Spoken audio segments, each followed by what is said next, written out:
One of the things that the actors told me was that you have to have a lot of compassion and empathy to be an actor, because you have to really understand your character. And the actor Sam Rockwell, who played Judas, told me that for him, Judas couldn't be just a monster. I mean, he had to understand him, and so he had to understand all the motivation of Judas. So when you're putting yourself into that character, you really have to love the character in a sense. And so it does develop a sense of empathy and trying to live other people's lives and walk in their shoes. The other thing I learned in terms of just their spiritual discipline was how humble they were. There were a lot of very accomplished actors. The director was Philip Seymour Hoffman, who's obviously a very well-known actor, and none of them ever talked about this role or that role, or I'd been in this movie or that movie. And in fact, one of the things that's still striking to me as I think about it is when they would talk about being at a movie, working on a movie, they would say, well, I'm doing this shoot, or I have to go to Toronto, or I have to go to Miami. They would never say, oh, I'm in this big role, or I have this big movie coming up, or I'm working with this big director.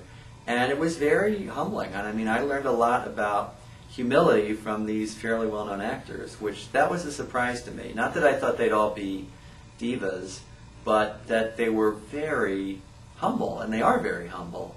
And I guess that has something to do with their work, because early on they struggle, all of them struggle when they're getting started. And maybe that's what happens, that they sort of develop this sense of humility, at least the ones I worked with in this company. So their humility was something that I learned from, and I'm the one who's supposed to be, Mr. Humble and have it all together in the spiritual life. But I learned more from them about that than I think they did from me.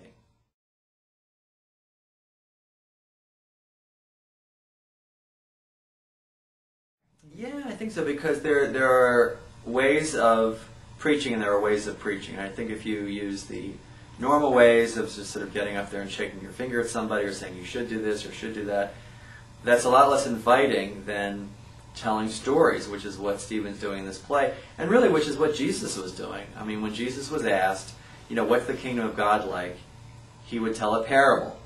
Or someone would say, you're supposed to love your brother. And someone would say, well, who's my brother? He tells the parable of the Good Samaritan.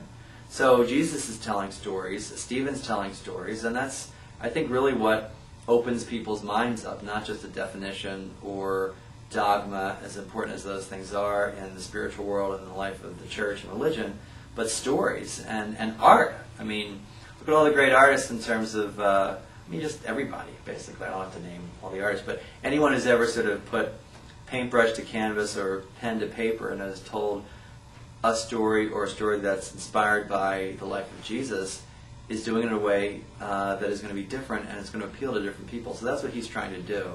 And it is very Ignatian in the sense that it's very Jesuit. He is finding God in all things, including the theater. And for me, seeing the story of Jesus reinterpreted for our time and translated is very moving, because it makes you sit up and notice things that you never noticed before, really.